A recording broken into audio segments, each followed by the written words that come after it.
during the phase was how to scale or start up digitally so that a large number of audience can get to know about us, and they get to know about our vision and our product. Okay. So initially, me and Bhautik, who is the co-founder with me, so we are the only ones who are working on this, and working on this startup full time. So we tried many different things, but still there's a kind of lack of some outer perspective. So we were not able to grow organically on social media platforms. So what we did is we hired some students from various B schools pan India as a lab project interns, and we very frequently used to do brainstorming sessions with them. So we got to have outside perspective about how to go about this thing, and it actually helped us immensely. So at that time, what we did is we launched our LinkedIn page as well, and we started gaining followers on that page because of the content that has been created by us and our team. So and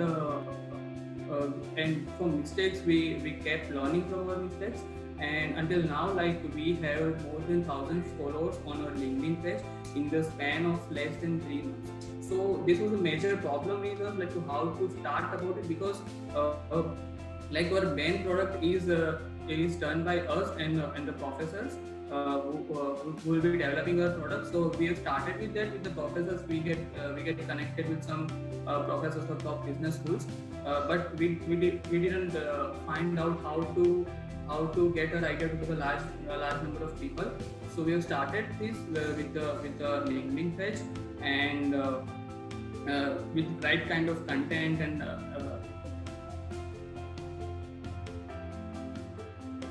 entrepreneur, there is no such particular routine that you can follow, because you never know what kind of things will come ahead. So you always working on your toes, right? So and this COVID-19 has taken place, so everyone is forced to work from home, and we are no exception. So we are working from home only. But to give a basic idea, typically my day start around 7 to 8 in the morning.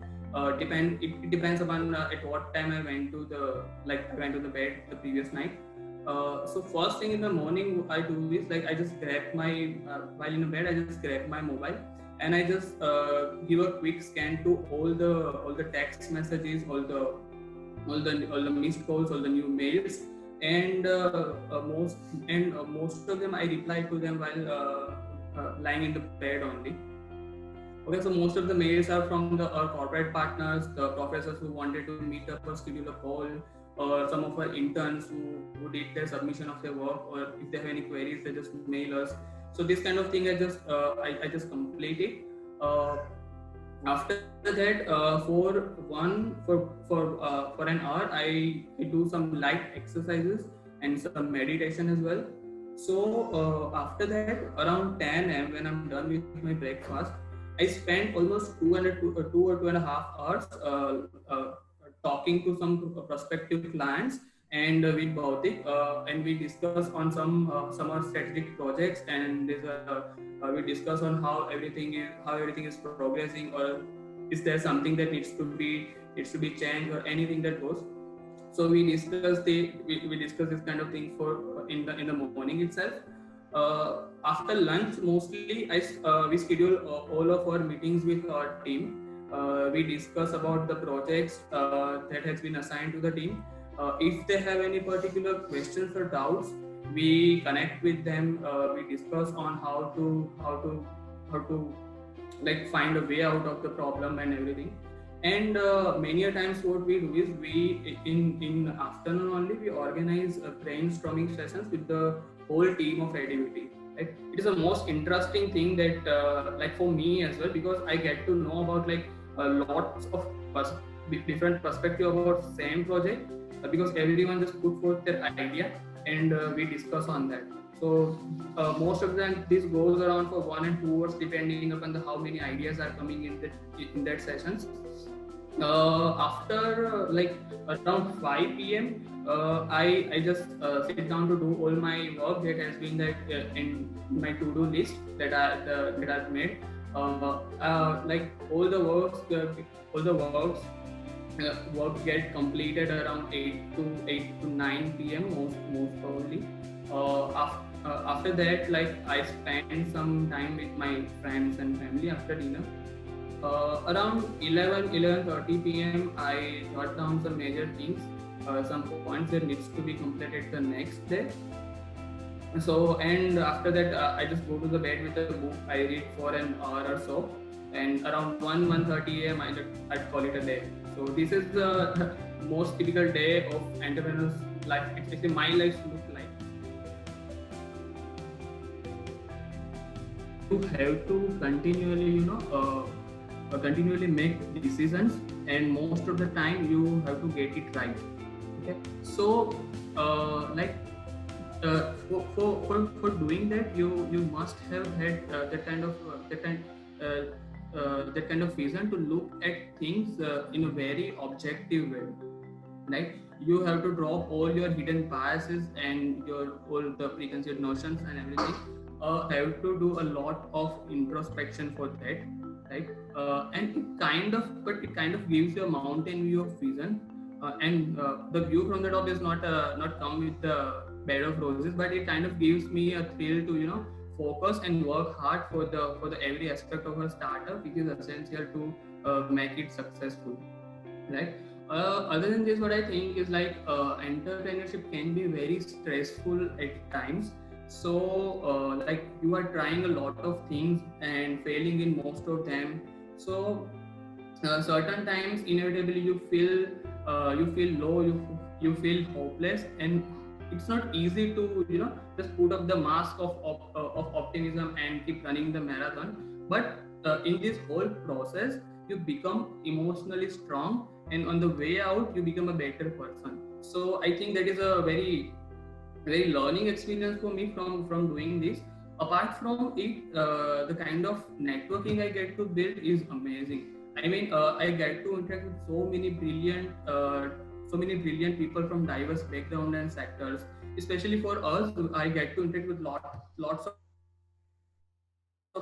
professors from the top business schools of the country, including IIM, ABC. So that is a plus point for us. Other than that, I get connected with more than 150 students from top schools of the country, including IIMC. And we worked on different projects for months. We worked on marketing campaigns, product strategies, branding, and everything. So it kind of changed my vision that I look for a business. So these are some of the very interesting things I whereby is like continuous improvement is better than delayed perfection. So many people have this misconception, if you want to do something, first you need to be expert in that whole thing, right? And it certainly helps to have good knowledge in the domain or sector that you want to dive into, but it doesn't mean that you have to be expert of that particular thing. I mean, you will learn along the way. What I think is learning is a continuous process, to be very honest. And in my view, I get to learn from my work and from my journey every day, because entrepreneurship can be a very extensive exercise. Spontaneously you come across many problems, and you will get to realize you can solve it. Like, so what I think is you cannot spend infinite amount of time in getting into theoretical background, studying it, understanding it, and come back. Like, yes, there can be a time when I have to put up some, like I have to read some books. I have to like enroll for some courses to learn new things. I have to interact with some experts to find the solution for some particular problem. But at the end, everything will get done. So, in a nutshell, what I think is you just have to start with anything you have, and everything else will follow up eventually if you keep learning from your work every single day.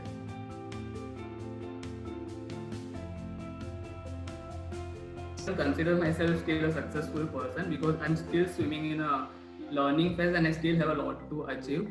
But if I keep in mind worst of circumstances, I think persistence with the patience is a major learning that I have had until now, because from the days when like activity was just an idea on the paper, we used to just scribble things out and we used to think like how everything will work out sitting in a cafe and doing like coming up with the solutions for everything.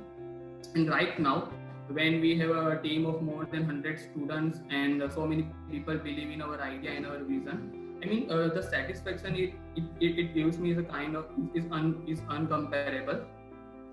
And to give an example how persistence helped us in our journey is like when we started our operations, we connected with lots of professors from different B schools, and we started developing our product. Simultaneously, we started connecting with corporates as well to make them our hiring partner. Like reach out to hundreds of corporates through mails and LinkedIn text messages. But for initial 50 to 20 days, we didn't get any responses from not even a one corporate, right? So any fan person, what any fan person would do is like they just quit, because things are pretty much not happening in our favor. So but we told ourselves that no, this is something that we have to do. There's no other way around. And so we kept doing it, no matter irrespective of the results we are getting. Obviously we are improvising on the mistakes that we are making while connecting them back. So and it turned out very well for us, where people started giving us responses. And as of now, we have more than 60 corporate partners who are willing to hire interns from Edivity. It is just in a span of 2 to 3 months. So this is it. I mean, if you work really hard and you believe in your idea, things will eventually add up.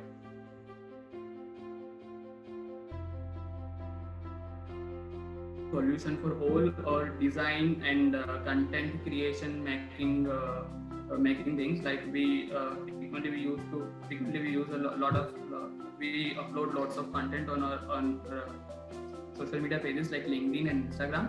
So we use Canva for that. Other than that, some video editing apps like Filmora and InShot came in very handy when we wanted to make some animation videos for our product, or some editing of existing videos, like enhancing the clarity or voice, something like that. So as long as prospective clients are concerned, so we use mass mailing tool named MailChimp. It's very easy to use, and it helped us to reach out to lots of our potential clients at the same time. Apart from it, we followed a specific outline while working on our pitch deck. Okay, so and our outline it worked very well for our product, because it has covered all the aspects that any normal pitch deck, any typical pitch deck should include.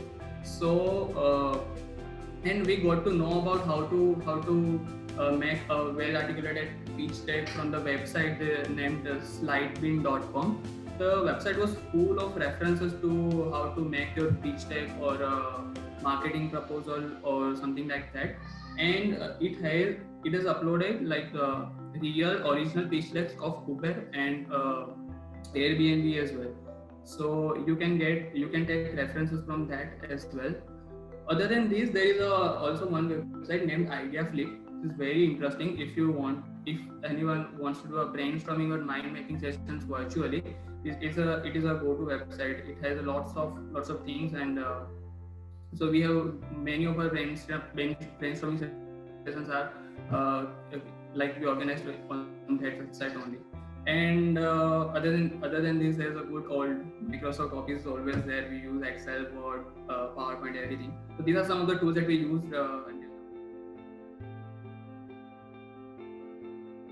I learning what we have learned from that. Okay. So I think most of the investors, they look for the startups which are generating some real values, right? So to generate some real values, you need to solve some a problem which is big enough. Big enough in non terms, it not in not terms of complexity, but for how many people you are solving that problem for, right? So first thing is to identifying the problem, and you have to put forth yourself and understand why this is a problem. Only then you can come up with the feasible solution for that. Once you have a solution, you need to create a team which can execute your solution to the large number of people successfully. Execution is the key, because many startups fail in execution part. So this is the most basic thing that you need to be clear with before connecting with any investors. Now uh, most of the people, what they do is like, they approach investors before they have any revenues, right? So if you can manage, you have to build a comprehensive MVP uh, that covers almost every aspect of your product.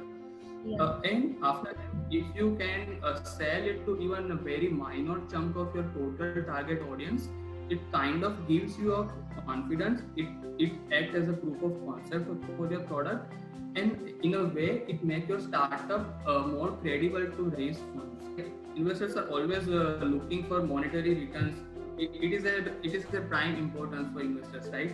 So a probable, secured, and assured way of return will give you a chance of getting it still. Other than this, very well researched business model and pitch deck is very essential when you are presenting in front of investors.